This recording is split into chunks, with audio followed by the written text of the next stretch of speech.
Hello dear future doctors, welcome back to my channel girl with wings.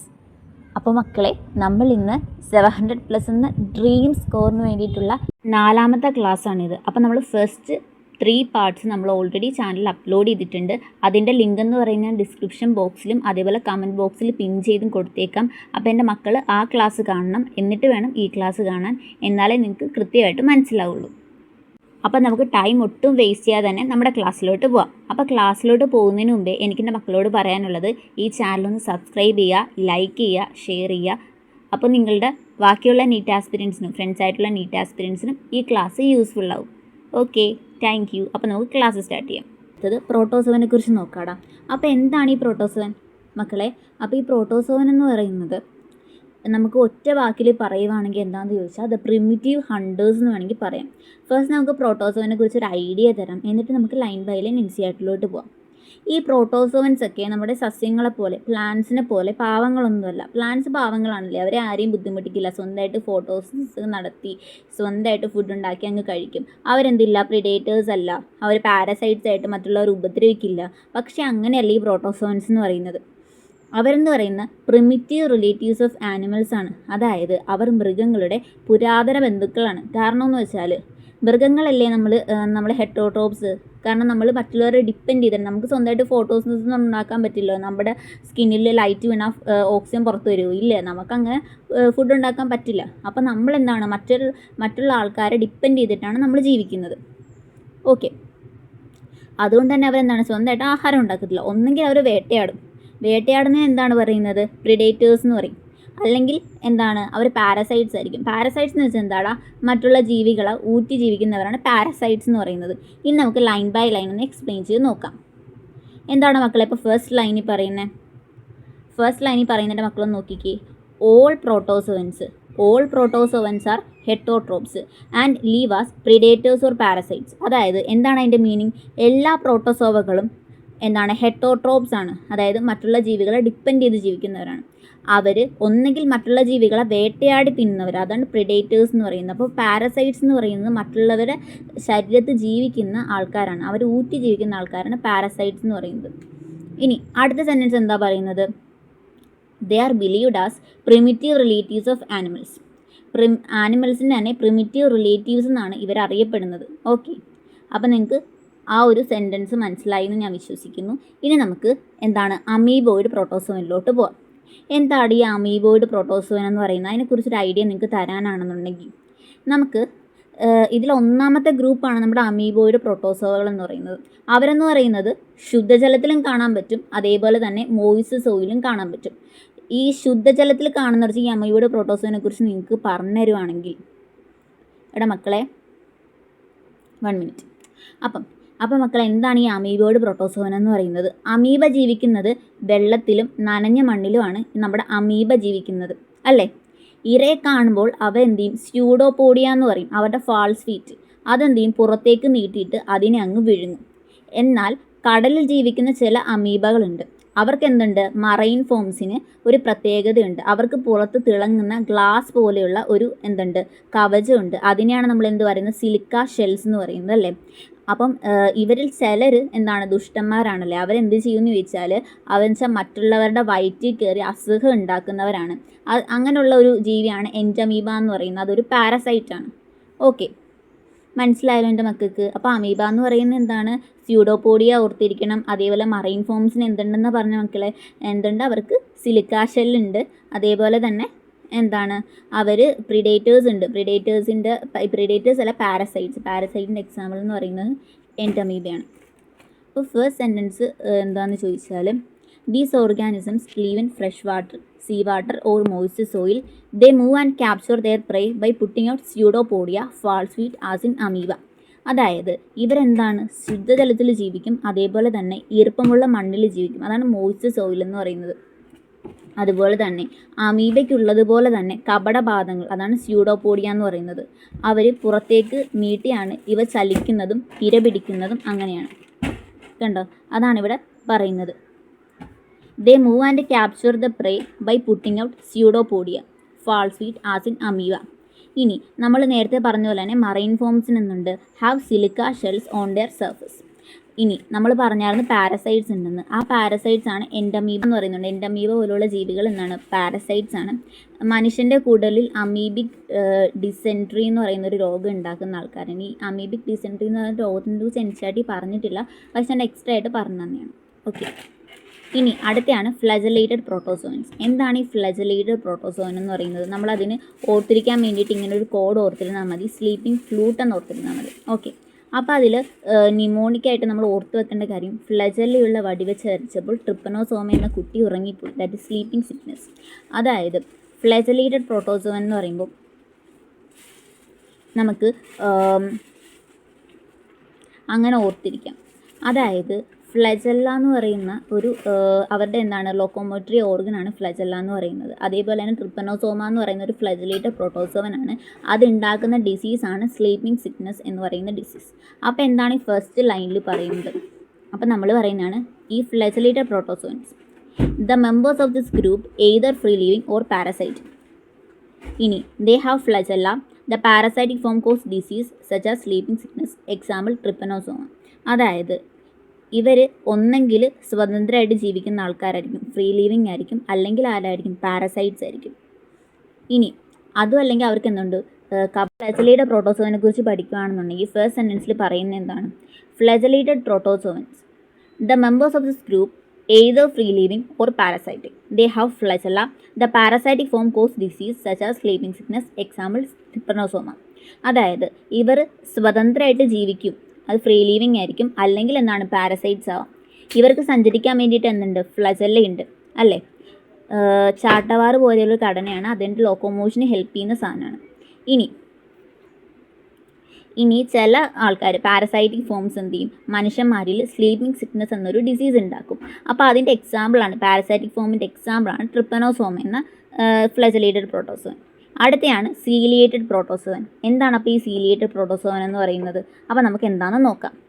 അതായത് അതിനെക്കുറിച്ച് first ഒരു introduction തരാം, എന്താണ് സീലിയേറ്റഡ് പ്രോട്ടോസോവൻ എന്ന്. നമുക്ക് പാരമീഷ്യം അറിയാമല്ലോ. പാരമീഷ്യം നമ്മൾ ഇത് ഫിഗറിലുണ്ടെന്ന് തോന്നുന്നു. പാരമീഷ്യം, ഇതാണ് പാരമീഷ്യം എന്ന് പറയുന്നത്. അപ്പോൾ ഈ പാരമീഷ്യത്തിൻ്റെ പ്രത്യേകത എന്ന് പറയുന്നത് നമ്മൾ നോക്കിയാൽ അറിയാം, ഇതിൻ്റെ അകത്ത് എല്ലാത്തിനകത്തും ഈ ചെറിയ ചെറിയ ലക്ഷക്കണക്കിന് കുഞ്ഞു തുഴകൾ പോലെ ചെറിയ ചെറിയ സീലിയ ഉണ്ടാവും അല്ലേ. തൗസൻഡ്സ് ഓഫ് സീലിയ ഉണ്ട്. പാരമീഷ്യത്തിൻ്റെ ശരീരത്തിന് ചുറ്റും ലക്ഷക്കണക്കിന് എന്തുണ്ട്, തുഴകൾ പോലെയുള്ള രോമങ്ങൾ. നമ്മുടെ ശരീരത്തൊക്കെ രോമമില്ലേ, അതേപോലെ തന്നെ ഇവർക്ക് ആ ഒരു ലോക്കോമോഷന് ഹെൽപ്പ് ചെയ്യുന്ന സാധനമാണ് ഈ ഒരു രോമങ്ങളെന്ന് പറയുന്നത്. ഇവരെല്ലാവരും ഒന്നിച്ച് ഒരേ താളത്തിൽ ഇങ്ങനെ തുഴയുമ്പോൾ വെള്ളം വേഗത്തിൽ നീങ്ങും. അതായത് നമ്മൾ ഈ വള്ളംകളിയില്ലേ, ഞാനൊക്കെ ആലപ്പുഴക്കാരിയാണ്, അപ്പം ആലപ്പുഴയിൽ ഞങ്ങൾ വള്ളംകളിയൊക്കെ നടത്തും. അപ്പോൾ എന്ന് വെച്ചാൽ എല്ലാവരും ഇങ്ങനെ ആഞ്ഞ് തുഴഞ്ഞ് ഇങ്ങനെ ഭയങ്കര ഒരു റേസാണത്. അപ്പോൾ അതേപോലെ തന്നെ ഈ സീലിയാസ് എന്ത് ചെയ്യും, ഒരുമിച്ച് തുഴയും. അങ്ങനെയാണ് ഇത് എന്ത് ചെയ്യുന്നത്, മുന്നോട്ട് പോകുന്നത്. അതേപോലെ തന്നെ ഇവരുടെ ശരീരത്തിൽ ഗള്ളറ്റ് എന്ന് പറയുന്ന ഒരു കുഞ്ഞു വായുണ്ട്. ഈ ഗള്ളറ്റാണ് ഇവിടെ കാണുന്നത്, നോക്കിക്കണ്ടോ, ഇതിനെയാണ് നമ്മൾ ഗള്ളറ്റ് എന്ന് പറയുന്നത്. കുഞ്ഞു വായുണ്ട്. ഈ ഒരു സാധനത്തിൻ്റെ എന്താണ്, ഈ ഒരു സാധനത്തിൻ്റെയൊക്കെ ഇങ്ങനെ ഈ ഒരു ഗള്ളറ്റിൽ കൂടെയാണ് എന്ത് ചെയ്യുന്നത്, കൂടെ എന്താണ്, ആഹാരം അടങ്ങിയ വെള്ളമാണ് അതിൻ്റെ അകത്തോട്ട് പോകുന്നത്. അതേപോലെ തന്നെ സഹായത്തോടെയാണ് ഈ വെള്ളത്തിനകത്ത് തന്നെ ഇവരുടെ ആഹാരം കാണും, അതെന്ത് ചെയ്യും, ഇവരുടെ ബോഡിയുടെ അകത്തോട്ട് തള്ളും. അപ്പോൾ ഇതാണ് ആ ഒരു ഇതിൽ പറയുന്നത്. അപ്പോൾ ciliated protozoan NCERT line by line നോക്കാം. അപ്പോൾ എന്താണ് സീലിയേറ്റഡ് പ്രോട്ടോസോവൻ? അപ്പോൾ സീലിയേറ്റഡ് പ്രോട്ടോസോവനെ കുറിച്ച് പഠിക്കാം. അപ്പോൾ എന്താണ് ഈ സീലിയേറ്റഡ് പ്രോട്ടോസോവൻ എന്ന് വെച്ചാൽ, ciliated protozoan, these are aquatic actively moving organisms because of the presence of thousands of cilia. ഇവർ പൂർണ്ണമായിട്ടും എന്താണ്, അക്വാട്ടിക് ആണ്, അതായത് ജലജീവികളാണ്. ശരീരത്തിൽ എന്തുണ്ട്, ആയിരക്കണക്കിന് സീലിയ, അതായത് ചെറിയ ചെറിയ രോമങ്ങളുണ്ട്. ആ രോമങ്ങൾ ഉള്ളത് കൊണ്ട് ഇവരെപ്പോഴും വളരെ വേഗത്തിൽ എന്ത് ചെയ്യും, ഇങ്ങനെ ചലിച്ചുകൊണ്ടിരിക്കും. അതായത് ആക്റ്റീവ്ലി മൂവിങ് ആണ് ഇവർ. മനസ്സിലായോ? ഇനി അടുത്തയാണ്, they have a cavity that is gullet that opens outside the cell wall structure. അതായത് ഇവയുടെ കോശത്തിൻ്റെ പുറം ഭാഗത്ത് തുറക്കുന്ന ഒരു കുഴിയുണ്ട്. നമ്മൾ നേരത്തെ കാണിച്ച ആ ഒരു ക്യാവിറ്റി അല്ലെങ്കിൽ ഗള്ളറ്റ് എന്ന് പറയുന്നത്. ഈ ഒരു സീലിയയുടെ എന്താണ് കോർഡിനേറ്റഡ് മൂവ്മെൻറ്റ് കാരണം എന്ത് ചെയ്യുമെന്ന് വെച്ചാൽ, ആഹാരം അടങ്ങിയ വെള്ളം കൃത്യമായിട്ട് ഈ ഗള്ളറ്റിൻ്റെ ഉള്ളിലേക്ക് നയിക്കുന്നു. അതിൻ്റെ എക്സാമ്പിൾ നമ്മൾ നേരത്തെ പഠിച്ച ആ ഒരു സാധനമാണ് എന്താണ്, പാരമീസിയാണ് ആ ഒരു ഇതിൻ്റെ എക്സാമ്പിൾ എന്നത്. Coordinated movement of rows of cilia. ആ ഒരു സീലിയയുടെ ആ ഒരു റോസിൻ്റെ കോർഡിനേറ്റഡ് മൂവ്മെൻറ്റ് കാരണം വാട്ടർ ലാഡൻ വിത്ത് ഫുഡ്, അതായത് വെള്ളമടങ്ങിയ ഭക്ഷണം അടങ്ങിയ വെള്ളം എന്ത് ചെയ്യും, ടേൺ ഇൻ ടു ദ ഗള്ളറ്റിൻ്റെ അകത്തോട്ട് തള്ളും. എക്സാമ്പിളാണ് പാരമീസിയം എന്ന് പറയുന്നത്. അതാണ് സീലിയേറ്റഡ് പ്രോട്ടോസോൻ. അടുത്തയാണ് സ്പോറോസോൻ. അപ്പോൾ ഈ സ്പോറോസോനെ കുറിച്ചിട്ട് ഒരു ഇൻട്രൊഡക്ഷൻ എന്താണെന്ന് ചോദിച്ചാൽ, ഇതിൽ സ്പോറോസോനെ കുറിച്ചിട്ട് അപ്പോൾ നമ്മൾ അടുത്ത നോക്കാൻ പോകുന്നത് സ്പോറോസോനാണ്. അപ്പോൾ എന്താണ് ഈ സ്പോറോസോൻ എന്ന് പറയുന്നത്? അതിന് നമ്മൾ ഓർത്തിരിക്കാനുള്ളൊരു കോഡ് എന്ന് പറയുന്നത് നൊട്ടോറിയസ് സ്പോറാണ്. അതായത് അതിൻ്റെ ഒരു കഥ എന്ന് ചോദിച്ചാൽ, ഒരു വില്ലൻ ഉണ്ട് ഇതിൽ. അത് കൊതുകളിലൂടെ വരുന്ന പ്ലാസ്മോഡിയാണ്. ഈ പ്ലാസ്മോഡിയം എന്ന് പറയുന്നത്, ഈ പ്ലാസ്മോഡിയത്തിന് എന്തുണ്ട്, ഇവരുടെ ആ ഒരു ലൈഫ് സൈക്കിളിൽ എന്തുണ്ട്, ഒരു വിത്ത് പോലെയുള്ള ഒരു ഘട്ടമുണ്ട്. അത് സ്പോർ ലൈക്ക് സ്റ്റേജ് ഉണ്ട്. അപ്പം ഈ ഒരു പ്ലാസ്മോഡിയം കാരണം മനുഷ്യർക്ക് വരുന്ന ഒരു ലോക പ്രശസ്തമായിട്ടുള്ളൊരു രോഗമുണ്ട്. അതാണ് മലേറിയ എന്ന് പറയുന്നത്. ഓക്സോൻസ് നോക്കാം. ഫസ്റ്റ് ലൈൻ എന്താ പറയുന്നത്? സ്പോറോസോൻസ് these include diverse organisms that have infectious spore-like stage in their life cycle. അതായത് ഇവരുടെ ലൈഫ് സൈക്കിളിൽ അണുബാധ ഉണ്ടാക്കാൻ ശേഷിയുള്ള, അതായത് ഇൻഫെഷ്യസ് സ്പോർ-ലൈക്ക് സ്റ്റേജ് ഉണ്ട്, വിത്ത് പോലെയുള്ള ഒരു ഘട്ടമുണ്ട്, ഇൻഫെഷ്യസ് സ്പോർ-ലൈക്ക് സ്റ്റേജ് ഉള്ളതുകൊണ്ട് അതുകൊണ്ടാണ് ഇവരെ എന്ത് വിളിക്കുന്നത്, സ്പോറോസോവൻസ് എന്ന് വിളിക്കുന്നത്. ഇവർക്ക് എന്തുണ്ട്, ഇൻഫെഷ്യസ് സ്പോർ-ലൈക്ക് സ്റ്റേജ് ഉണ്ട് ഇവരുടെ ലൈഫ് സൈക്കിളിൽ. അതുകൊണ്ടാണ് ഇവരെ സ്പോറോസോവൻസ് എന്ന് വിളിക്കുന്നത്. നമ്മൾ ആദ്യം പറഞ്ഞിരുന്നു ഇവരെ നൊട്ടോറിയസ് സ്പോർ എന്ന് ഓർത്തിരിക്കുകയാണ്. അതിൻ്റെ ഇതെന്ന് പറയുന്നത് the most notorious is plasmodium. Plasmodium എന്താണ്, മലേറിയൽ പാരസൈറ്റാണ്. നമ്മൾ പറഞ്ഞിരുന്നു മലേറിയ ഉണ്ടാക്കുന്ന ആരാണ്, പ്ലാസ്മോഡിയാണ്. ഇത് കൊതുകുകളിലൂടെയാണ് വരുന്നത്. Which causes staggering effect on human population. അതായത് കൂട്ടത്തിലെ ഏറ്റവും നൊട്ടോറിയസ് എന്ന് വെച്ചാൽ എന്താണ്, കുപ്രസിദ്ധമായാണ് ജീവി എന്ന് പറയുന്ന പ്ലാസ്മോഡിയാണ്. അതൊരു മലേറിയൽ പാരസൈറ്റാണ്. ഇത് മനുഷ്യരിൽ മലേറിയ, അത് മലമ്പനി ഉണ്ടാക്കുന്നു. അത് നമ്മുടെ മനുഷ്യരാശിയെ വളരെ ദോഷകരമായി ബാധിച്ച സ്റ്റാഗറിങ് എഫക്റ്റ് ഉണ്ടാക്കിയ ഒരു രോഗമാണ് ഈ മലേറിയ എന്ന് പറയുന്നത്, മലമ്പനി എന്ന് പറയുന്നത്.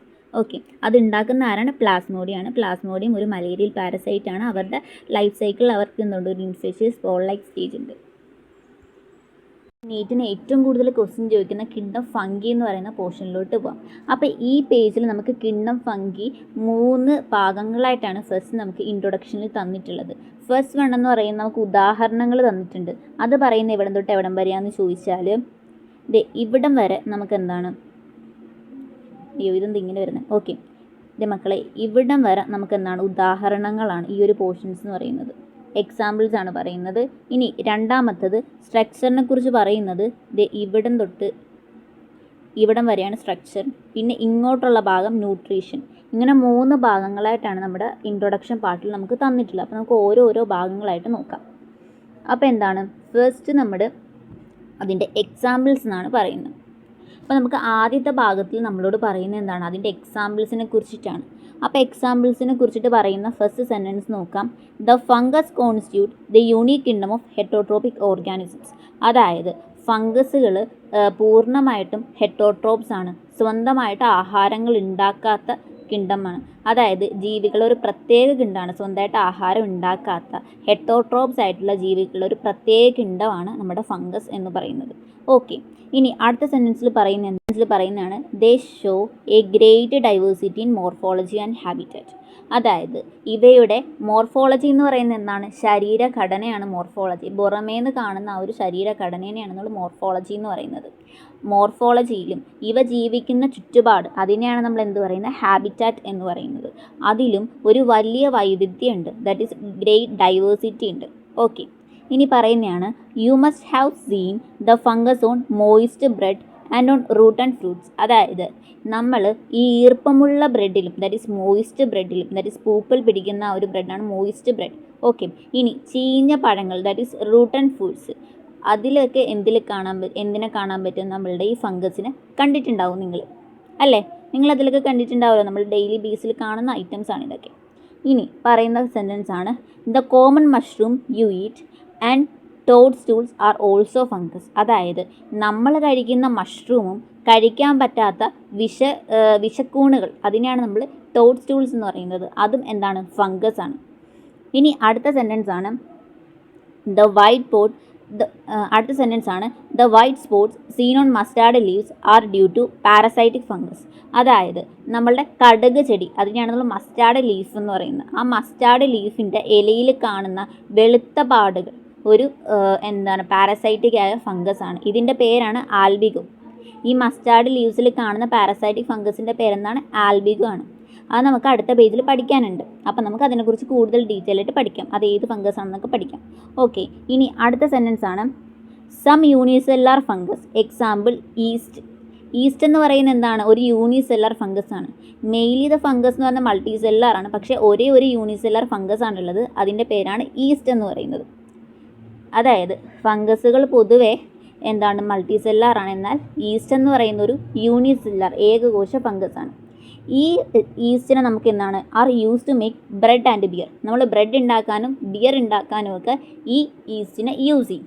ഇനി അടുത്തയാണ് other fungus cause disease in plants and animals. Wheat rust causing puccinia is an important example. Some are the source of antibiotic Penicillium.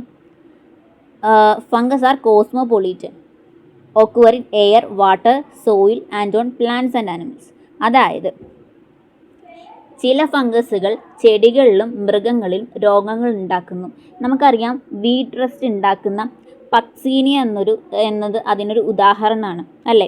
അതുപോലെ തന്നെ ചില ഫംഗസുകൾ എന്ന് പറയുന്നത് ആൻറ്റിബയോട്ടിക്സ് നിർമ്മിക്കാൻ വേണ്ടിയിട്ട് യൂസ് ചെയ്യുന്ന സാധനമാണ് ചില ഫംഗസ് എന്ന് പറയുന്നത്. ഈ ആൻറ്റിബയോട്ടിക് ഉണ്ടാക്കിയത് ആരാണ്? പെൻസിലിൻ ഉണ്ടാക്കിയ ആരാണ്? പെൻസിലിൻ കണ്ടെത്തിയത് ആരാണ്? നമ്മുടെ അലക്സാണ്ടർ ഫ്ലെമിംഗ് ആണ്. ഈ അലക്സാണ്ടർ ഫ്ലെമിംഗ് പെൻസിലിൻ കണ്ടെത്തിയത് പെൻസിലിയം എന്ന് പറയുന്ന ഫംഗസിൽ നിന്നാണ് ഈ ഒരു പെൻസിലിൻ കണ്ടെത്തിയത്. അത് ആൻറ്റിബയോട്ടിക് ആയിട്ട് നമ്മൾ യൂസ് ചെയ്യുന്നുണ്ട്. ഓക്കെ, ഇനി അടുത്ത സെൻറ്റൻസ് ആണ് they prefer to grow in warm and humid places. അതായത് കുറച്ച് വാമായിട്ടുള്ള ഹ്യൂമിഡ് പ്ലേസിലാണ് ഫംഗസിന് നമുക്ക് കാണാൻ പറ്റുക. കുറച്ച് ഈർപ്പമുള്ളതും നനഞ്ഞതുമായിട്ടുള്ള മണ്ണിലാണ് നനവൊക്കെ വേണം അവർക്ക് കാണാൻ വേണ്ടിയിട്ട്. ഇനി അടുത്തയാണ് ഫംഗസുകൾ എന്ന് വെച്ചാൽ കോസ്മോപൊളിറ്റൻ ആണ്. ഒരു സെൻറ്റൻസ് നമ്മൾ പറഞ്ഞില്ലേ, ലോകത്തെ എല്ലായിടത്തും കാണുന്നവയാണ്. വായുവിൽ കാണാൻ പറ്റും, മണ്ണിൽ കാണാൻ പറ്റും, ചെടിയിൽ കാണാൻ പറ്റും, മൃഗങ്ങളിൽ കാണാൻ പറ്റും, എല്ലായിടത്തും കാണാൻ പറ്റും. ഇവയ്ക്ക് എല്ലായിടത്തും വളരാൻ പറ്റും. ഇവയ്ക്ക് വളരാൻ ഇഷ്ടമുള്ളത് ചൂട് ഈർപ്പമുള്ള, അതാണ് നമ്മൾ വാം ആൻഡ് ഹ്യൂമിഡ് പ്ലേസ് എന്ന് പറയുന്നത്. ഇനി അടുത്ത സെൻറ്റൻസ് ആണ് have you ever wondered why we keep food in refrigerator? Yes, it to prevent the food from going bad due to bacterial fungal infection. നമ്മൾ എന്തിനാണ് ആഹാരം ഫ്രിഡ്ജിൽ വെക്കുന്നത്? നമുക്ക് ആഹാരം എടുത്ത് പുറത്ത് വെച്ചാൽ പോരെ, കുറച്ച് കഴിഞ്ഞിട്ട് വന്ന് കഴിക്കാമല്ലോ. പക്ഷേ നമ്മൾ ഫ്രിഡ്ജിനകത്ത് കൊണ്ടുവെക്കും. അതെന്തിനാണ് അങ്ങനെ വെക്കുന്നത്? ഫ്രിഡ്ജിലെ തണുപ്പ് അന്തരീക്ഷം എന്ന് പറയുന്നത് ബാക്ടീരിയയ്ക്കും ഫംഗസിനും വളർച്ചയെ നമുക്ക് തടയും. അപ്പോൾ അങ്ങനെ ആഹാരം കേടുപറ്റില്ല. നമ്മൾ പറഞ്ഞത് വാമും ഹ്യൂമിഡും ആയിട്ടുള്ള പ്ലേസ് വേണം. എന്ന് വെച്ചാൽ കുറച്ച് ചൂട് വേണം അതിന്. പക്ഷേ ഈ ഒരു ഫ്രിഡ്ജിൻ്റെ അകത്ത് ചൂടില്ല, അതുകൊണ്ട് ഫംഗസിനൊന്നും അവിടെ നിൽക്കാൻ പറ്റത്തില്ല. അത് പെട്ടെന്ന് പൂപ്പലടിച്ചൊന്നും പോകത്തില്ല. അതാണ് അതിൻ്റെ അർത്ഥം എന്ന് പറയുന്നത്. ഇനി അടുത്ത പാരഗ്രാഫിൽ എന്തുവാ നമ്മൾ പറഞ്ഞത്? അതിൻ്റെ സ്ട്രക്ചറിനെ കുറിച്ചിട്ടാണ് പഠിക്കാൻ പോകുന്നത്. അപ്പോൾ നമുക്ക് സ്ട്രക്ചറിനെ കുറിച്ചിട്ട് നോക്കാം. ഈ സ്ട്രക്ചറിനെ കുറിച്ച് പഠിക്കുന്നതിന് മുമ്പ് സ്ട്രക്ചർ പഠിക്കാനൊരു ന്യൂമോണിക് സ്റ്റോറി ഞാൻ പറഞ്ഞുതരാം. ഓക്കെ, ആ ന്യൂമോണിക് സ്റ്റോറി ഇങ്ങനെയാണ്. ഫംഗസിൻ്റെ ശരീരം ഒരു നൂൽക്കൂട് പോലെയാണ്. ഒരു കുറേ നൂലിങ്ങനെ കൂട്ടി നമ്മൾ വെക്കത്തില്ല, ആ ഒരു നൂൽക്കൂട് പോലെയാണ്. ഒരു സിംഗിൾ നൂലിനെയാണ് നമ്മൾ പറയുന്നത്? ഹൈഫേ എന്ന് വിളിക്കാം.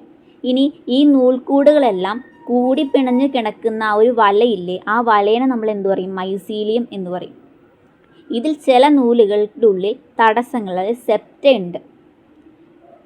ഈ സെപ്റ്റ ഇല്ലാത്ത നൂലുകളുണ്ട്, തടസ്സങ്ങളൊന്നുമില്ലാത്ത കുറേ ന്യൂക്ലിയസ് മൾട്ടി ന്യൂക്ലിയേറ്റഡ് ആയിട്ടുള്ള ഇതുണ്ട്, മൈസീലിയം ഉണ്ട്. അല്ലെങ്കിൽ അവിടെ സെപ്റ്റ ഉണ്ട്. സെപ്റ്റ ഉണ്ടെങ്കിൽ ഒരു ക്രോസ് വാൾസ് എന്ന് പറയും.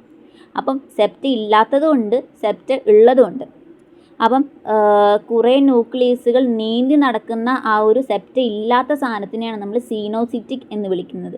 മറ്റുള്ളവയ്ക്ക് ഇടയ്ക്ക് സെപ്റ്റേറ്റ് ആണ്, അവരെന്ന് വെച്ചാൽ ഭിത്തികളുണ്ട് അവർക്ക്. അപ്പം ഇവരുടെ ഈ വലിയ കോട്ട കെട്ടിയിരിക്കുന്നത് കൈറ്റിങ് കൊണ്ടിട്ടാണ്. ഇങ്ങനെ ഒരു ന്യൂമോണിക് സ്റ്റോറി ഓർത്ത് വെക്കുക. അപ്പം നമ്മൾ പറഞ്ഞൊരു പോയിൻ്റാണ് with exception of yeast which is unicellular the fungus are filamentous. അതായത് എക്സെപ്ഷനായിട്ട് ഉള്ളത് എന്താണ്? ഈസ്റ്റ് മാത്രമാണ് ഒരു ഏകകോശ ജീവിയായിട്ട് ഉള്ളത്. ബാക്കി എല്ലാ ഫംഗസുകളും നൂല് പോലെയുള്ള ഘടനകളാണ്, ഫിലമെൻറ്റസ് ആണ്. അതായത് മൾട്ടി സെല്ലുലാർ ആണ്. ഇനി അടുത്ത സെൻറ്റൻസ് ആണ് their body consist of long slender thread like structures called hyphae. അതായത് ഇവയുടെ ശരീരം നീളമുള്ള ലോങ് ആണ്, അതേപോലെ തന്നെ സ്ലെൻഡർ മെലിഞ്ഞ നൂല് പോലെയുള്ള ഘടനകൾ കൊണ്ടാണ് ഉണ്ടാക്കിയിരിക്കുന്നത്. Long slender thread like structures called hyphae. ആ ഒരു സ്ട്രക്ചേഴ്സിൻ്റെ പേരാണ് ഹൈഫേ എന്ന് പറയുന്നത്. ഈ ഹൈഫയുടെ നെറ്റ്വർക്കിനെയാണ് നമ്മൾ എന്ത് പറയുന്നത്, മൈസീലിയം എന്ന് പറയുന്നത്. അതായത് ഈ ഹൈഫകളെല്ലാം കൂടെ കൂടിച്ചേർന്ന സാധനത്തിനാണ് മൈസീലിയം എന്ന് പറയുന്നത്. ഈ ഹൈഫകളെല്ലാം കൂടെ കൂടിച്ചേർന്ന് കെട്ടിപ്പിണഞ്ഞിരിക്കുന്ന ആ ഒരു സാധനത്തിനാണ് നമ്മൾ എന്ത് പറയുന്നത്, മൈസീലിയം എന്ന് പറയുന്നത്. ഇനി ഇവിടെ പറയുന്നതാണ് some hyphae are continuous tube filled with multinucleated cytoplasm. അതായത് ചില ഹൈഫേകൾ തടസ്സങ്ങളോ ഭിത്തികളോ ക്രോസ് വാൾസ് ഒന്നും ഉണ്ടാവത്തില്ല. നമ്മൾ നേരത്തെ പറഞ്ഞ പോലെ തന്നെ അവയുടെ ഉള്ളിൽ ഒരുപാട് ന്യൂക്ലിയസിൽ നിറഞ്ഞ മൾട്ടി ന്യൂക്ലിയേറ്റഡ് ആയിട്ടുള്ള നീണ്ട ഒരു ട്യൂബ് പോലെ ഇരിക്കും. ഇതിനെയാണ് നമ്മൾ എന്ത് പറയുന്നത്, സീനോസിറ്റിക് ഹൈഫേ എന്ന് പറയുന്നത്. ഇവിടെ പറയുന്നുണ്ട് these are called coenocytic hyphae എന്ന് പറയുന്നത്. മറ്റ് ചിലതിൽ ഇടയ്ക്ക് ഭിത്തികൾ, ദാറ്റ് ഈസ് സെപ്റ്റേറ്റ് അല്ലെങ്കിൽ ക്രോസ് വാൾസ് അവിടെ ഉണ്ടാവും. അപ്പം അതിനെന്താ പറയുന്നത്, others have septate or cross walls in their hyphae. അവരുടെ ഹൈഫേയിൽ എന്തുണ്ട്, അവർ ഹൈഫേ സെപ്റ്റേറ്റ് ആണ്, അതായത് ക്രോസ് വാൾസ് ഉള്ളവയാണ്. അവരെ നമ്മൾ എന്താ പറയുന്നത്, സെപ്റ്റേറ്റ് ഹൈഫേ എന്ന് പറയും അല്ലേ. ഇനി the cell walls of the fungus are compose of chitin and polysaccharide. അപ്പോൾ എന്താണ് ഈ ഫംഗസിൻ്റെ സെൽവാൾ എന്ന് പറയുന്നത് എന്ത് വെച്ചിട്ടാണ് ഉണ്ടാക്കിയിരിക്കുന്നത്, കൈറ്റിൻ വെച്ചിട്ടാണ്, അതേപോലെ പോളിസാക്കറൈഡ് വെച്ചിട്ടാണ് ഉണ്ടാക്കിയിരിക്കുന്നത്. ഇത് നീറ്റിൻ്റെ ഏറ്റവും കൂടുതൽ ക്വസ്റ്റ്യൻ ചോദിക്കുന്ന ഒരു ഭാഗമാണ്.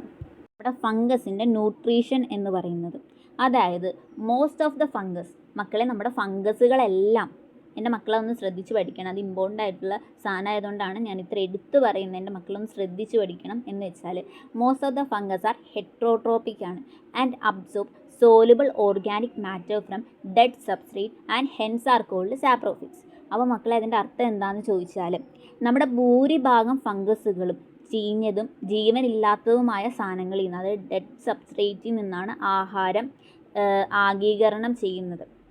അതുകൊണ്ട് തന്നെ ഇവയെ എന്ത് വിളിക്കാം, നമുക്ക് സാപ്രോഫൈറ്റ്സ് എന്ന് വിളിക്കാൻ പറ്റും അല്ലേ. ഇനി അതിൻ്റെ അടുത്ത സെൻറ്റൻസ് ആണ് those that depends on living plants and animals are called parasites.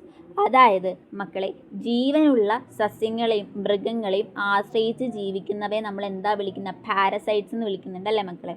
ഇനി അടുത്ത സെൻറ്റൻസ് ആണ് they can also live as symbionts in association with algae. അതിനെയാണ് നമ്മൾ ലൈക്കൺ എന്ന് പറയുന്നത്. With the roots of higher plants, അതിനെ നമ്മൾ എന്താ പറയുന്നത്, മൈക്കോറൈസ എന്ന് പറയും. അതായത് പരസ്പരം സഹായിച്ച് സഹജീവനത്തിൽ ഏർപ്പെടുന്നത് സിംബയോൺസ് എന്ന് വിളിക്കും. സഹായിച്ച് അങ്ങോട്ടും ഇങ്ങോട്ടും സഹായിച്ച് ജീവിക്കുന്നവരെ സിംബയോൺസ് എന്ന് വിളിക്കും. ഇതിൻ്റെ 2 ഉദാഹരണങ്ങളാണുള്ളത്. ഫസ്റ്റ് വൺ ആണ് ലൈക്കൺസ് എന്ന് പറയുന്നത്, അതായത് ഫംഗസും ആൽഗയും തമ്മിലുള്ള കൂട്ടുകെട്ടിനെയാണ് ലൈക്കൺ എന്ന് പറയുന്നത്. അതേപോലെ തന്നെ സെക്കൻഡ് ആണ് മൈക്കോറൈസ എന്ന് പറയുന്നത്. മൈക്കോറൈസ എന്ന് പറയുന്നത് അതായത് ഫംഗസും ഉയർന്ന തരം സസ്യങ്ങളുടെ വേരുകളും, ദാറ്റ് ഈസ് റൂട്ട്സ് ഓഫ് ഹൈയോ പ്ലാന്റ്സും തമ്മിലുള്ള ആ ഒരു കൂട്ടുകെട്ടിനെയാണ് നമ്മൾ എന്ത് പറയുന്നത്, മൈക്കോറൈസ എന്ന് പറയുന്നത്. മക്കളിന് അടുത്ത ഭാഗമാണ് ഫംഗസിൻ്റെ റീപ്രൊഡക്ഷനെ കുറിച്ച് പഠിക്കുന്നത്. അപ്പോൾ റീപ്രൊഡക്ഷൻ ഫംഗസ് എങ്ങനെയാണ്, reproduction in fungus can take place by vegetative means fragmentation. നമ്മൾ ഫ്രാഗ്മെൻറ്റേഷൻ എന്ന് പറയുന്നത് എന്താണെന്നറിയാമല്ലോ, ഒരു ഫംഗസ് എന്ത് ചെയ്യും, ഇങ്ങനെ ഇരിക്കുന്ന ഫംഗസ് ഒരു ഫ്രാഗ്മെൻ്റായിട്ട് മുറിയും, എന്നിട്ട് ആ ഫ്രാഗ്മെൻറ്റ് എന്ത് ചെയ്യും, ഒരു താലസായിട്ട് മാറും, പുതിയൊരു ഫംഗൽ ബോഡിയായിട്ട് മാറും. അത്രേ ഉള്ളൂ. അതിനെയാണ് നമ്മൾ എന്ത് പറയുന്നത്, ഫ്രാഗ്മെൻറ്റേഷൻ എന്ന് പറയുന്നത്. ഇനി അതേപോലെ തന്നെ ഒരു റീപ്രൊഡക്ഷനാണ് ഫിഷൻ എന്ന് പറയുന്നത്. അതേപോലെ തന്നെ ബഡ്ഡിങ്, അതും ഒരു ടൈപ്പ് ഓഫ് റീപ്രൊഡക്ഷനാണ്. ഇനി അടുത്തയാണ് asexual reproduction is by spores വെച്ചിട്ടാണ് അസെക്ഷുവൽ റീപ്രൊഡക്ഷൻ നടക്കുന്നത്. അപ്പോൾ ഏതൊക്കെ സ്പോർട്സാണ് അസെക്ഷുവൽ റീപ്രൊഡക്ഷൻ നടക്കുന്നതെന്ന് ചോദിച്ചാൽ called conidia, sporangiospores, zoospores. And sexual reproduction is by oospores, ascospores, basidiospores. The various spores produce in the distinct structures called fruiting bodies. അപ്പോൾ മക്കളെ അത് പറയുന്നത് എന്താണെന്ന് ചോദിച്ചാൽ ഫംഗസുകളിൽ അലൈംഗിക പ്രത്യുൽപാദനം, അതിനാണ് അസെക്ഷുവൽ റീപ്രൊഡക്ഷൻ എന്ന് പറയുന്നത്. അത് നടത്തുന്നത് എന്തൊക്കെ വഴിയിട്ടാണ്, കൊനീഡിയ, സ്പൊറാഞ്ചിയോസ്പോർസ്, സൂസ്പോർസ്. അത് വഴിയിട്ടാണ് എന്ത് നടക്കുന്നത്, അസെക്ഷുവൽ റീപ്രൊഡക്ഷൻ നടക്കുന്നത്.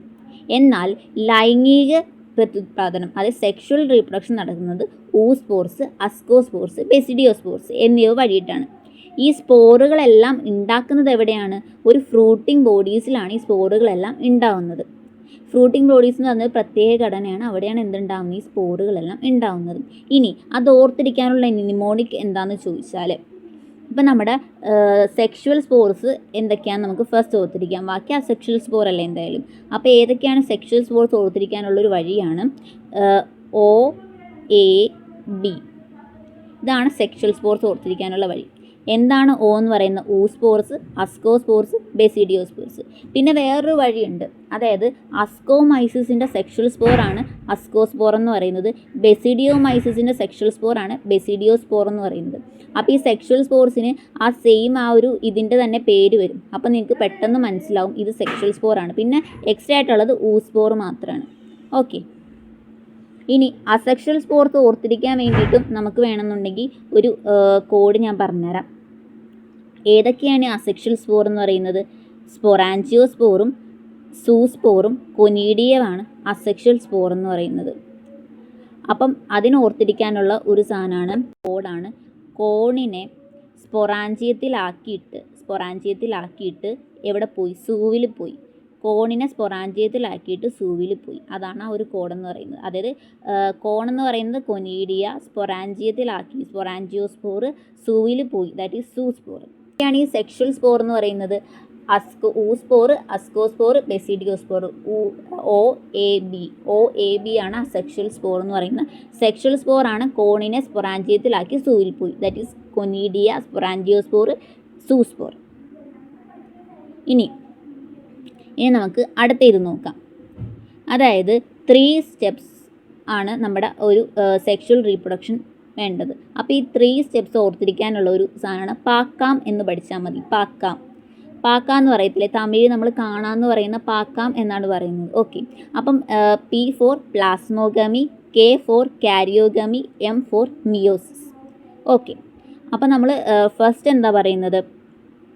The sexual cycle involves following 3 steps. അതാണ് നമ്മൾ പഠിച്ച പാക്കാം, അതായത് പ്ലാസ്മോഗമി, കാരിയോഗമി, മിയോസിസ്. അപ്പോൾ ഫസ്റ്റ് എന്താണ് പ്ലാസ്മോഗമി എന്ന് നോക്കാം. അപ്പോൾ എൻ്റെ മക്കളെ എല്ലാവരും ശ്രദ്ധിച്ചിരിക്കണം. എന്താണ് പ്ലാസ്മോഗമി എന്ന് പറയുന്നത്? ഇമ്പോർട്ടൻ്റ് ആയിട്ടുള്ള ഒരു സാധനമാണ്. Fusion of protoplasm between 2 motile and non motile gametes. അതിനെയാണ് നമ്മൾ എന്ത് പറയുന്നത്? പ്ലാസ്മോഗമി എന്ന് പറയുന്നത്. അപ്പോൾ എന്താ മക്കളെ അത് പറയുന്നത്? അതായത് 2 കോശങ്ങളുടെ പ്രോട്ടോപ്ലാസം തമ്മിൽ കൂട്ടിച്ചേരുന്ന ആ ഒരു ഒന്നാമത്തെ ഘട്ടമാണ് പ്ലാസ്മോഗമി എന്ന് പറയുന്നത്. അതായത് ഇങ്ങനെ 2 സെല്ലുകൾ, അതിൻ്റെ പ്രോട്ടോപ്ലാസം എന്ന് പറയുന്നത് എന്താണെന്നറിയാലോ നമുക്ക്. ഇതിനെയാണ് നമ്മൾ പ്രോട്ടോപ്ലാസം എന്ന് പറയുന്നത്. അവർ തമ്മിൽ കൂട്ടിച്ചേരുന്ന ആ ഒരു സാധനത്തിനെയാണ് നമ്മൾ എന്ത് പറയുന്നത്? പ്ലാസ്മോഗമി എന്ന് പറയുന്നത്. ഇത് വഴിയിട്ട് എന്ത് ചെയ്യും? ഈ 2 കോശങ്ങളായിരുന്നത് എന്ത് ചെയ്യും? ഒറ്റ കോശമായിട്ട് മാറും അല്ലേ? അപ്പം പക്ഷേ ന്യൂക്ലിയസ് ഫ്യൂസ് ചെയ്യുന്നില്ല. ഈ 2 കോശത്തിനും ന്യൂക്ലിയസ് ഉണ്ടല്ലേ, 2 കോശത്തിനും 2 ന്യൂക്ലിയസ് ഉണ്ട്. അപ്പോൾ ഇതിൻ്റെ ന്യൂക്ലിയസ് ഇവിടെ നിൽക്കും, ഇതിൻ്റെ ന്യൂക്ലിയസ് ഇവിടെ നിൽക്കും. ന്യൂക്ലിയസ് ഫ്യൂസ് ചെയ്യുന്നില്ല. ഇനി അടുത്തയാണ് ഫ്യൂഷൻ ഓഫ് 2 ന്യൂക്ലിയസ്. അതിനെ നമ്മൾ എന്താ പറയുന്നത്? കാരിയോഗമി എന്ന് പറയും അല്ലേ? അതായത് കോശങ്ങൾ ഒന്നായതിനു ശേഷം അവയിലെ 2 ന്യൂക്ലിയസ് തമ്മിൽ ഫ്യൂസ് ചെയ്യുന്ന രണ്ടാമത്തെ ഘട്ടമാണ് എന്താണ്? കാരിയോഗമി എന്ന് പറയുന്നത്. കാരിയോൺ എന്ന് പറയുന്നത് എന്താണ്? കാരിയോൺ എന്ന് പറയുന്നത് ന്യൂക്ലിയസ് ആണ്. അപ്പം അതോടെ കോശം ഡിപ്ലോട്ടിക് ആകും അല്ലേ? 2 ന്യൂക്ലിയസ് തമ്മിൽ ഒന്നിച്ച് ചേർന്നിട്ട് ഇതാവും. അപ്പോൾ എന്ത് ചെയ്യും? ഇത് 2n ആയിട്ട് മാറും, ഡിപ്ലോട്ടിക് ആയിട്ട് മാറും. അപ്പോൾ ഈ കാരിയോഗമിയിൽ എന്താവും? ഡിപ്ലോട്ടിക് ആയിട്ട് മാറി. ഇനി meiosis in zygote resulting in haploid spores. അതായത് എന്ന് വെച്ചാൽ ന്യൂക്ലിയസുകൾ ചേരുമ്പോൾ ഉണ്ടാവുന്ന സൈഗോട്ട്, മക്കളെ ഉണ്ടാവുന്ന ആ സൈഗോട്ട് പ്രത്യേകത എന്താണ്? ഡിപ്ലോട്ടിക് ആണ്. അവിടെ മിയോസിസ് നടക്കുകയും വീണ്ടും എന്ത് ചെയ്യും? ആയിട്ടുള്ള ഹപ്ലോയിഡ് സ്പോർസ് ഉണ്ടാവുകയും ചെയ്യും അല്ലേ മക്കളെ? അപ്പോൾ ഹപ്ലോയിഡ് എന്ന് പറയുമ്പോൾ എൻ കണ്ടീഷനിൽ മിയോസിസ് വഴിയിട്ട് ഹപ്ലോയിഡ് സ്പോർസ് ഉണ്ടാവും. ഇനി അടുത്ത ഒരു ഇതിനെക്കുറിച്ച് പറയുന്നുണ്ട്. അതെന്ന് പറയുന്നത് എന്താണെന്ന് ചോദിച്ചാൽ നമുക്ക് നോക്കാം. അടുത്ത പാരഗ്രാഫിൽ എന്താ പറയുന്നതെന്ന് നോക്കാം. When the fungus reproduce sexually 2 haploid hyphae of compatible mating type come together and fuse. അതായത് നമ്മുടെ ലൈംഗിക പ്രത്യുൽപാദനം നടക്കുന്ന സമയത്ത്, സെക്ഷൽ റീപ്രൊഡക്ഷൻ നടക്കുന്ന സമയത്ത് ഒത്തുപോകുന്ന, ദാറ്റ് ഈസ് കോമ്പിറ്റബിൾ ആയിട്ടുള്ള 2 ഹപ്ലോയിഡ് ആയിട്ടുള്ള ഹൈഫകൾ അടുത്തേക്ക് വരികയും അവർ ഫ്യൂസ് ചെയ്യുകയും ചെയ്യും അല്ലേ? നമ്മൾ പഠിച്ച കാര്യമാണ് അല്ലേ മക്കളെ. ഇനി അടുത്ത സെൻറ്റൻസ് ആണ് പറയുന്നത്. In some fungus the fusion of 2 haploid cells immediately result in diploid 2n. However, in some other fungus, that is ascomyces, basidiomycesiലും the intervening stage ഉണ്ടാവും. അവർക്ക് എന്തുണ്ടാവും? n+n, that is 2 nuclei per cell occurs. അതായത് ചില ഫംഗസുകളിൽ, ഇപ്പോൾ മക്കളെ ചില ഫംഗസുകളിൽ കോശങ്ങൾ ചേരുമ്പോൾ തന്നെ ന്യൂക്ലിയർ ഒന്നിച്ച് ചേരും. അങ്ങനെ 2n ഡിപ്ലോട്ടിക് കണ്ടീഷനിലോട്ടാകും. പക്ഷേ മക്കൾ ശ്രദ്ധിക്കേണ്ട കാര്യം എന്ന് പറയുന്നത് അസ്കോമൈസിസിലും ബെസിഡിയോമൈസിസിലും ഇവർ 2 ക്ലാസ്സിലും ഒരു ട്വിസ്റ്റ് ഉണ്ട്. ഇവരുടെ പ്ലാസ്മോഗമി കഴിഞ്ഞ ഉടനെ കാരിയോഗമി നടക്കത്തില്ല. അതുകൊണ്ട് ഒരു കോശത്തിൽ 2 ന്യൂക്ലിയസുകൾ വീതം നിൽക്കുന്ന ഒരു ഇടക്കാലാവസ്ഥ ഉണ്ടാകും. ദാറ്റ് ഈസ് n+n കണ്ടീഷൻ ഉണ്ടാകും. അതിനെയാണ് നമ്മൾ ഡൈക്കാരിയോൺ എന്ന് പറയുന്നത്. ഈ ഘട്ടത്തിനെയാണ് നമ്മൾ എന്ത് പറയുന്നത്? ഡൈക്കാരിയോ ഫേസ് എന്ന് പറയുന്നത്. ഇത് നമുക്ക് എപ്പോഴും ചോദിക്കാറുണ്ട് എക്സാമിന്. ഇതിന് പഠിക്കാനുള്ള നിമോണിക് എന്താണെന്ന് ചോദിച്ചാൽ ഡൈക്കാരിയൻ കാണിക്കുന്നത് ആരൊക്കെയാണ്? ദാറ്റ് ഈസ് അസ്കോമൈസിസും ബേസിഡിയോമൈസിസും. അപ്പോൾ AB എന്ത് കാണിക്കും? ഡൈക്കാരിയോൺ കാണിക്കും. ABCD അല്ലേ? അപ്പം AB എന്ത് കാണിക്കും? ഡൈക്കാരിയോൺ കാണിക്കും. C നമ്മൾ കട്ട് ചെയ്യുക. AB എന്ത് ചെയ്യും? ഡൈക്കാരിയോൺ കാണിക്കും എന്ന് പഠിച്ചു വെച്ചാൽ മതി. ഇതിൽ പറയുന്നതെന്ന് ചോദിച്ചാൽ ചില ഫംഗസുകളിൽ കോശങ്ങൾ ചേരുമ്പോൾ തന്നെ ന്യൂക്ലിയസുകൾ ഒരുമിച്ച് ചേർന്ന് പെട്ടെന്ന് ഡിപ്ലോട്ടിക് ആയിട്ടുള്ള 2n കോശമായിട്ട് മാറും. എന്നാൽ മക്കളെ നമ്മുടെ അസ്കോമൈസിസിലും ബെസിഡിയോമൈസിസിലും ഇവർ 2 ക്ലാസ്സിലും മാത്രമാണ് ഒരു ട്വിസ്റ്റ് നടക്കുന്നത്. അവിടെ എന്ന് വെച്ചാൽ പ്ലാസ്മോഗമി കഴിഞ്ഞ ഉടനെ കാരിയോഗമി നടക്കത്തില്ല. അതുകൊണ്ട് തന്നെ ഒരു കോശത്തിൽ 2 ന്യൂക്ലിയസുകൾ വീതം നിൽക്കുന്ന ഒരു ഇടക്കാല അവസ്ഥ, ദാറ്റ് ഈസ് n+n കണ്ടീഷൻ ഉണ്ടാവും. ഈ അവസ്ഥേനെയാണ് ഡൈക്കാരിയോൺ എന്ന് പറയുന്നത്. ഈ ഫേസിനെയാണ് നമ്മൾ എന്ത് പറയുന്നത്? ഡൈക്കാരിയോ ഫേസ് എന്ന് പറയുന്നത്. ഇത് എക്സാമിന് ചോദിക്കുന്ന ഇമ്പോർട്ടൻ്റ് ആയിട്ടുള്ള ക്വസ്റ്റ്യൻ ആണ്. അതാണ് ഇങ്ങനെ റിപ്പീറ്റ് ചെയ്ത് പറയുന്നത്. എൻ്റെ പൊന്നു മക്കൾ ഇത് പഠിച്ചു വെക്കണം. ഇനി അടുത്ത നിമോണിക് നമ്മൾ പറഞ്ഞായിരുന്നു AB എന്ന് പറയുന്നത്. AB എന്ന് പറയുന്നത് എന്താണ്? ഡൈക്കാരിയോൺ ആണ്. ഡൈക്കാരിയോട്ടിക് ഫേസ് കാണിക്കുന്ന അസ്കോമൈസിസും ബെസിഡിയോമൈസിസും.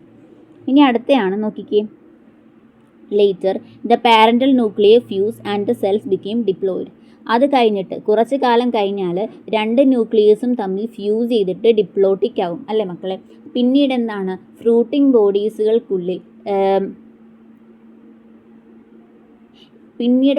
ബോഡീസിനുള്ളിൽ റിഡക്ഷൻ ഡിവിഷൻ നടക്കും. ദാറ്റ് ഈസ് മിയോസിസ് നടന്നിട്ട് വീണ്ടും ഹപ്ലോട്ടിക് ആയിട്ടുള്ള സ്പോർസ് ഉണ്ടാവും. മനസ്സിലായോ? അതായത് കുറച്ച് കാലം കഴിഞ്ഞിട്ട് ആ 2 ന്യൂക്ലിയസും തമ്മിൽ ഫ്യൂസ് ചെയ്തിട്ട് ഡിപ്ലോട്ടേക്ക് ആവും. പിന്നെ അടുത്ത് ഫ്രൂട്ടിംഗ് ബോഡീസ് വെച്ചിട്ടാണ് മിയോസിസ് നടക്കുന്നത്. അങ്ങനെ ഹപ്ലോയിഡ് ആയിട്ടുള്ള സ്പോർസ് ഉണ്ടാവും. ഓക്കെ, ഇനി അടുത്തയാണ്, അതാണ് ഇവിടെ പറയുന്നത്. The fungus form fruiting bodies in which reduction division occurs leading to formation of haploid spores. ഇനി അടുത്തയാണ് the morphology of the mycelium and modes of the spore formation and fruiting bodies form the basis of division of kingdom fungus into various classes. അതായത് ഫംഗസുകളെ പല ക്ലാസ്സുകളായിട്ട് തിരിക്കാൻ, മക്കളെ ഇത് important ആണ്, തിരിക്കാൻ വേണ്ടിയിട്ട് ഉപയോഗിച്ച ഘടന എന്തൊക്കെയാണ്? മൈസീലിയത്തിൻ്റെ ഘടന നീറ്റിന് ചോദിച്ച ക്വസ്റ്റ്യൻ ആണ്. എന്താണ് മൈസീലിയം? ദ മോർഫോളജി ഓഫ് മൈസീലിയത്തിൻ്റെ ഘടന. അതുപോലെ തന്നെ മോഡ് ഓഫ് സ്പോർ ഫോർമേഷൻ, മക്കൾ ഇമ്പോർട്ടൻ്റ് ആണ്. മോഡ് ഓഫ് സ്പോർ ഫോർമേഷൻ, അതേപോലെ ഫ്രൂട്ടിംഗ് ബോഡീസിൻ്റെ ടൈപ്പ് എന്താണോ, ടൈപ്പ് ഓഫ് ഫ്രൂട്ടിംഗ് ബോഡീസ്, അത് ഇത് നീറ്റിന് ചോദിച്ച പ്രീവിയസ് ഒരു ക്വസ്റ്റ്യൻ ആണ്. അതുകൊണ്ട് ഇമ്പോർട്ടൻ്റ് ആണ്. ഓക്കെ, അപ്പം നമുക്ക് നോക്കാം. ഫൈക്കോമൈസിസിലോട്ട് പോവാം. അപ്പോൾ ഈ ഫൈക്കോമൈസിസിന് നമ്മൾ വേറൊരു പേരും കൂടെ പറയും. എന്താണ്? ആൽഗൽ ഫംഗസ് എന്ന് പറയും. ഈ ആൽഗൽ ഫംഗസിനെ ഓർത്തിരിക്കാൻ ഒരു നിമോണിക് സ്റ്റോറി ഞാൻ പറഞ്ഞുതരാം. അതായത് ഒറ്റ വാക്കിൽ ഒരു നിമോണിക്ക് പഠിച്ചു വെക്കാൻ പറഞ്ഞ എക്സാമ്പിൾസ് ഒക്കെ പഠിക്കാനുള്ള ഒരു നിമോണിക് എന്ന് വെച്ചാൽ Ram the parasite in water എന്ന് പഠിക്കുക. റാം എന്ന് പറയുന്നത് എന്താണ്? Parasite in water. അതാണ് ഫൈക്കോമൈസിസ്. റാം എന്ന് പറയുന്നത് എന്താടാ? റാം എന്ന് പറയുന്നത് ഈ ഫൈക്കോമൈസിസിൻ്റെ എക്സാമ്പിളിനെയാണ് നമ്മൾ റാം എന്ന് പറയുന്നത്. എന്താണ് റാം എന്ന് പറയുന്നത്? R for റൈസോബസ്, അതേപോലെ തന്നെ A for Albugo and M for Mucor. Okay, അപ്പോൾ അതിൻ്റെ സ്റ്റോറി നോക്കാം. റാം അതായത് റൈസോബസ്, ആൽവിഗോ, മ്യൂക്കർ. അപ്പോൾ റാം എന്ന പേരുള്ള ഒരു ആൺകുട്ടി, ദാറ്റ് ഈസ് വെള്ളത്തിലും, ദാറ്റ് ഈസ് അക്വാട്ടിക്, അതേപോലെ തന്നെ ചീഞ്ഞ മരത്തിലും ജീവിച്ചിരുന്നു. ആ റാം എവിടെയൊക്കെ ജീവിച്ചിരുന്ന ആൺകുട്ടി എന്ന് പറയുന്നത് വെള്ളത്തിൽ ജീവിച്ചിരുന്നു, അതേപോലെ ചീഞ്ഞ മരങ്ങളിലുമൊക്കെ നിൽക്കുന്നതാണ് ആ ആൺകുട്ടിക്ക് ഇഷ്ടം. അവൻ കടുക് ചെടിയുടെ മുകളിൽ ഒരു പാരസൈറ്റ് ആയിരുന്നു. കടുക് ചെടീനെ ഊറ്റി ജീവിക്കുന്ന ഒരു ആളായിരുന്നു ഈ റാം എന്ന് പറയുന്നത്. ഒരു ന്യൂമോണിക് സ്റ്റോറിയാണ്. അതായത് പാരസൈറ്റ് ഓൺ മസ്റ്റാർഡാണ്. അവൻ്റെ ഉള്ളിൽ തടസ്സങ്ങളൊന്നുമില്ലാതെ ഒരു കുഴലായിരുന്ന ശരീരമാണ്. ദാറ്റ് ഈസ് അവൻ്റെ ശരീരം എന്ന് പറയുന്നത് ഈ തടസ്സങ്ങളൊന്നുമില്ല, സെപ്റ്റം ഒന്നും ഇല്ലാത്തൊരു കുഴൽ പോലെ ഇരിക്കുന്ന ഒരു രൂപമാണ് നമ്മുടെ റാമിനുള്ളത്. നമ്മുടെ മനുഷ്യന്മാരെ പോലെയൊന്നുമല്ല, ജസ്റ്റ് ഒരു പൈപ്പാണ്. അതിൻ്റെ അടിയിൽ ക്രോസ് വാൾസ് ഒന്നുമില്ല, ജസ്റ്റ് നമ്മുടെ PVC പൈപ്പിൽ വെള്ളം പോകുന്ന പൈപ്പില്ല, അതേപോലത്തെ ഒരു ശരീരമാണ് നമ്മുടെ റാമിനുള്ളത്. ഒരു കാർട്ടൂൺ ക്യാരക്ടറാണെന്ന് ഓർത്താൽ മതി. അപ്പം സ്വന്തമായിട്ട് നീന്തുന്ന കുട്ടികളെ ഉണ്ടാക്കി, അതുപോലെ നീന്താത്ത കുട്ടികളെ, ദാറ്റ് ഈസ് അപ്ലാനോസ്പോർസിനെ ഒളിപ്പിച്ചുണ്ടാക്കി എന്ന് വെച്ചാൽ മതി. അത് ഒളിപ്പിച്ചുണ്ടാക്കിയെന്ന് വെച്ചാൽ എൻഡോജീനിയസ്ലി ആണ്. ഇനി നമുക്ക് NCERT ലൈൻ ബൈ ലൈൻ നോക്കാം. ഇത് നിമോണിക് സ്റ്റോറിയാണ്. ഇതിന് പ്രത്യേകിച്ച് ലോജിക്കൊന്നും ഇല്ല. ജസ്റ്റ് ഈ ഒരു സാധനം മനഃപ്പാടമാക്കാതെ ഓർത്തിരിക്കാൻ വേണ്ടിയിട്ട് ഒരു സാധനമാണ് റാം എന്ന് പറയുന്ന കുട്ടി മരത്തിലും വെള്ളത്തിലും ഒക്കെ ജീവിച്ചിരുന്നു. അങ്ങനെയൊക്കെ പറയുമ്പോൾ നമുക്ക് ഇത് കണക്ട് ചെയ്തിട്ട് ചീഞ്ഞ മരത്തിലും വെള്ളത്തിലും ജീവിച്ചിരുന്ന നമ്മളെ ഹാബിറ്റേറ്റ് മനസ്സിലായി. അതേപോലെ തന്നെ പാരസൈറ്റോൺ മസ്റ്റാർഡ് ആണെന്ന് മനസ്സിലായി. അതേപോലെ തന്നെ അവന് സെപ്റ്റേറ്റ് അല്ല, ക്രോസ് വാൾസ് ഒന്നും ഇല്ല, ജസ്റ്റ് പൈപ്പ് പോലെയാണെന്ന് മനസ്സിലായി. സെപ്റ്റേറ്റ് ആണെന്ന് മനസ്സിലായി. അതേ സീനോസിറ്റിക് ആണെന്ന് മനസ്സിലായി. അതുപോലെ തന്നെ സൂസ്പോർസ് മോട്ടേൽ, അപ്ലാനോസ്പോർസ് നോൺ മോട്ടേൽ, അതെല്ലാം എൻഡോജീനിയസ്ലി ആണെന്ന് മനസ്സിലായി. ഇത് ജസ്റ്റ് ഓർത്തിരിക്കാനുള്ള ഒരു കോഡാണ് ഞാൻ പറഞ്ഞത്. ഇനി നമുക്ക് NCERT ലൈൻ ബൈ ലൈൻ നോക്കാം. ഓക്കെ, ഫസ്റ്റ് ലൈനാണ് the members of the phycomycetes are found in aquatic habitats and on decaying wood in moist and damp places as obligate parasite on plants. അത് തന്നെയാണ് പറയുന്നത്. ഇവർ ജലാശയത്തിലും, ദാറ്റ് ഈസ് അക്വാട്ടിക്കും, ഈർപ്പമുള്ള സ്ഥലത്ത്, മക്കളെ എന്താണ് ഈർപ്പമുള്ള സ്ഥലം എന്ന് പറയുന്നത്? നമ്മുടെ ചീഞ്ഞ മരങ്ങളിൽ കാണപ്പെടുന്നുണ്ട്. അതേപോലെ തന്നെ കൂടാതെ നമ്മുടെ സസ്യങ്ങളിൽ എന്താണ് ഒബ്ലിഗേറ്റ് പാരസൈറ്റ്സ് ആയിട്ട് കാണുന്നത്. അതായത് ജീവിക്കാൻ വേറെ വഴിയില്ല, ദാറ്റ് ഈസ് ഇങ്ങനെ അവരെ ഊറ്റി മാത്രമേ ജീവിക്കുള്ളൂ. അങ്ങനെയുള്ള സാധനമാണ് ഒബ്ലിഗേറ്റ് പാരസൈറ്റ്സ് എന്ന് പറയുന്നത്. അപ്പം അവയായിട്ടും കാണപ്പെടുന്നുണ്ട്. ഇനിയാണ് ദ മൈസീലിയം. നമ്മൾ പറഞ്ഞായിരുന്നു ആ റാമിൻ്റെ ബോഡി എങ്ങനെയാണ്, ജസ്റ്റ് ഒരു PVC പൈപ്പ് പോലെ, ക്രോസ് വാൾസ് ഒന്നും ഇല്ല, സീനോസിറ്റിക് ആണ്, അസെപ്റ്റേറ്റ് ആണ് അല്ലേ. അപ്പം ദ മൈസീലിയോ എന്ന് പറയുന്നത് എന്താണ്? അസെപ്റ്റേറ്റ് ആൻഡ് സീനോസിറ്റിക് ആണ്. അതായത് ഇവിടെ മൈസീലിയത്തിന് ക്രോസ് വാളുകളില്ല, അസെപ്റ്റേറ്റ് ആണ്. ഉള്ളിൽ ഒരുപാട് ന്യൂക്ലിയസ് ഉള്ളൊരു ട്യൂബ് പോലെയാണ്, മൾട്ടി ന്യൂക്ലിയേറ്റഡ് ആണ്, സീനോസിറ്റിക് ആണ്. ബാക്കി വരാൻ പോകുന്ന എല്ലാ ക്ലാസ്സുകളും മക്കളെ അപ്പോൾ സെപ്റ്റേറ്റ് ആയിരിക്കും. പക്ഷേ ഇവർ മാത്രമാണ് സെപ്റ്റം ഇല്ലാതെ സീനോസിറ്റിക് ആയിട്ടുള്ളത്. അതൊന്നും ഓർത്തിരിക്കുക. ഇനി അടുത്തയാണ് asexual reproduction take place by zoospores motile, aplanospores non motile. These spores are endogenously produce in the sporangium. നമ്മൾ പറഞ്ഞായിരുന്നു സൂസ്പോർസ് മോട്ടൈലാണ്, അപ്ലാനോസ്പോർസ് നോൺ മോട്ടൈലാണ്. ഇവ എൻഡോജീനിയസ്ലി. നമ്മൾ ആ സ്റ്റോറി പഠിച്ചപ്പോൾ ഓർത്തിരിക്കാനുള്ള ട്രിക്കും പറഞ്ഞു തന്നായിരുന്നു. ഇനി അടുത്തയാണ് these gametes are similar in morphology. അതായത് ഈ ഗ്യാമീറ്റ്സ് സിമിലർ, ഒരേപോലെയാണ് ഇരിക്കുന്നത്. മോർഫോളജിസ് പുറമേയുള്ള ഇത്. അപ്പോൾ എന്താണ് zygote the zygote is formed by fusion of two gametes. These gametes are similar in morphology, that is isogamous. Dissimilar ആയിരിക്കാം അനൈസോഗമസ് ഓർ ഊഗമസ്. അതായത് രണ്ട് ഗ്യാമേറ്റുകൾ ഫ്യൂസ് ചെയ്താണ് സൈഗോസ്പോർ ഉണ്ടാവുന്നത്. ഈ ഗ്യാമേറ്റുകൾ കാണാൻ ഒരേപോലെ ആണെങ്കിൽ അതിനെ നമ്മൾ ഐസോഗമസ് എന്നും, വ്യത്യസ്തമായിട്ടാണ് രണ്ടുപേരും കാണാനിരിക്കുന്നതെങ്കിൽ അതിന് നമ്മൾ എന്താണ് അനൈസോഗമസ് അല്ലെങ്കിൽ ഊഗമസ് എന്നും വിളിക്കും. ഇനി അടുത്തയാണ് സം ഓഫ് ദ എക്സാമ്പിൾസ് നമ്മൾ പഠിച്ചായിരുന്നു. മ്യൂക്കർ അല്ലെ, റാമിൻ്റെ M മ്യൂക്കറാണ്. അതേപോലെ റൈസോബസ് റാമിൻ്റെ R ആണ്, that is the bread mould ആണ് റൈസോബസ് എന്ന് പറയുന്നത്. നമ്മൾ നേരത്തെ ഇൻട്രൊഡക്ഷൻ പാർട്ടിൽ നമ്മൾ പഠിച്ചിട്ടുണ്ടായിരുന്നു ബ്രെഡ് മോൾഡ് ഉണ്ടാക്കുന്നത് ഫംഗസ് ആണെന്നൊക്കെ. ഇനി ആൽബിഗോ എന്ന് വെച്ചാൽ പാരസൈറ്റിക് ഫംഗസ് ഓൺ മസ്റ്റാർഡ്. നമ്മൾ ഇൻട്രൊഡക്ഷൻ പാർട്ട് തുടങ്ങിയപ്പോൾ തന്നെ ഞാൻ പറഞ്ഞിട്ടുണ്ടായിരുന്നു ഫംഗസിൻ്റെ അവസാനം. ഇത് ഓർത്തിരിക്കാനുള്ള ഇതാണ് RAM, റാം എന്ന് പറഞ്ഞ് ഓർത്തിരുന്നാൽ മതി. ഒരു കാർട്ടൂൺ ക്യാരക്ടറിനെ ഓർത്തിരുന്നാൽ മതി. ഇതിങ്ങനെ കൊഴുത് പോലെ ഇരിക്കും, ഇതിനകത്ത് ക്രോസ് വാൾസ് ഒന്നുമില്ല. ഇവൻ വെള്ളത്തിലും എന്താണ് ചീഞ്ഞ അവിടെ എവിടെയൊക്കെയാണ് കാണുന്നത്, മരങ്ങളിലും അങ്ങനെയുള്ള സ്ഥലത്തിലൊക്കെയാണ് കാണുന്നത്. മനസ്സിലായോ? അങ്ങനെയൊക്കെ ഒരു നിമോണിക്ക് ഞാൻ പറഞ്ഞു തന്നെയാണ്. എൻ്റെ മക്കൾക്ക് യൂസ്ഫുൾ ആവുകയാണെങ്കിൽ അതൊക്കെ ഓർത്തിരുന്ന് പഠിക്കുക, അല്ലെങ്കിൽ NCERT ലൈൻ ബൈ ലൈൻ നോക്കി പഠിച്ചാലും മതി. ഓക്കെ, ഇനി നമുക്ക് അടുത്തതിലോട്ട് പോവാം. അപ്പോൾ അടുത്ത എന്താണ് മക്കളെ? അടുത്ത് നമുക്ക് അസ്കോമൈസിസ് ആണ് പഠിക്കാനുള്ളത്. അപ്പോൾ ഫൈഗോമൈസിസ് കഴിഞ്ഞല്ലോ, ആൽഗൽ ഫംഗസ്. അപ്പം മക്കളെ നമ്മുടെ അസ്കോമൈസിസ് നമുക്ക് നെക്സ്റ്റ് ക്ലാസ്സിൽ പഠിക്കാം. കാരണം ഞാൻ വിചാരിച്ച ഈ ക്ലാസ്സിൽ തന്നെ ഫുള്ള് കംപ്ലീറ്റ് ചെയ്യാമെന്ന് വിചാരിച്ചത്. പക്ഷേ ഇപ്പം തന്നെ 40 മിനിറ്റ് ആയിട്ടുണ്ട്. ഇനിയും എൻ്റെ മക്കളെ ഒറ്റ സ്ട്രെച്ചിൽ പിടിച്ചിരുത്തിയിട്ടുണ്ടെങ്കിൽ നിങ്ങൾക്ക് തന്നെ ഒരു ബോറടിക്കും, അല്ലെങ്കിൽ നിങ്ങളത്രയും തലയിൽ കയറില്ല. അതുകൊണ്ട് ഞാൻ ഇന്ന് തന്നെ അപ്ലോഡ് ആക്കും പാർട്ട് 5. പാർട്ട് 5ൽ അസ്കോമൈസിസും ബെസിഡിയോമൈസിസും പിന്നെ കിണ്ണ ഫംഗസ് കംപ്ലീറ്റ് ചെയ്തിട്ട് ഡിട്രോമൈസിസും ഉണ്ട്. അപ്പോൾ ഫംഗസ് കംപ്ലീറ്റ് ചെയ്തിട്ട് അടുത്ത ഇനി കിണ്ണ പ്ലാന്റയുടെ ഇൻട്രൊഡക്ഷനും പിന്നെ ആനിമേലിയും പിന്നെ വൈറസ്, വൈറോയിഡ് ആൻഡ് ലൈക്കൺസ് എന്ന് പറയുന്ന ഒരു പോർഷനും കൂടെ ഉണ്ട്. അതും കൂടെ നമുക്ക് കംപ്ലീറ്റ് ചെയ്യണം. അപ്പം അത് നമുക്ക് അടുത്ത ക്ലാസ്സിൽ പാർട്ട് 5 നമുക്ക് പഠിക്കാം. ഇന്ന് തന്നെ അപ്ലോഡ് ചെയ്യുന്നതായിരിക്കും. അപ്പോൾ എൻ്റെ മക്കൾക്ക് എല്ലാം ഇത്രയും മനസ്സിലായെന്ന് വിശ്വസിക്കുന്നു. അപ്പോൾ മക്കളെ, ഞാൻ ഒരുപാട് എഫേർട്ട് ഇട്ടിട്ടാണ് ഈ വീഡിയോ ചെയ്യുന്നത്. നിങ്ങൾക്ക് അറിയാലോ, ഒറ്റയ്ക്കാണ് എഡിറ്റിങ്ങും റെക്കോർഡിങ്ങും എല്ലാ കാര്യങ്ങളും. അപ്പോൾ നിങ്ങളൊന്ന് സപ്പോർട്ട് ചെയ്യുക. അതാണ് നമുക്കൊരു മോട്ടിവേഷൻ എന്ന് പറയുന്നത്. നിങ്ങളൊന്ന് ഷെയർ ചെയ്യുക, ലൈക്ക് ചെയ്യുക, നിങ്ങളുടെ അഭിപ്രായങ്ങളൊക്കെ കമൻറ്റ് ചെയ്യുക. കമൻറ്റ് ചെയ്യുമ്പോൾ എന്തെങ്കിലും പോരായ്മകളൊക്കെ കമൻറ്റ് ചെയ്യണം. നല്ലതുണ്ടെങ്കിൽ നല്ലത് പറയണം, പോരായ്മ തുറന്ന് പറയണം. അപ്പോൾ നമുക്ക് അടുത്ത വട്ടം അത് കറക്റ്റാക്കിയൊക്കെ ചെയ്യാൻ പറ്റുള്ളൂ. അപ്പോൾ thank you so much for listening. And എല്ലാവർക്കും ഒന്ന് ഷെയർ ചെയ്യണേ മക്കളെ. നിങ്ങൾ സപ്പോർട്ട് ചെയ്യുമ്പോഴാണ് അത് നമുക്ക് അടുത്തടുത്ത വീഡിയോ ചെയ്യാൻ മോട്ടിവേഷൻ ആകാൻ പോകുന്നത്. അപ്പോൾ thank you so much for watching the video. Please subscribe, like, share and comment.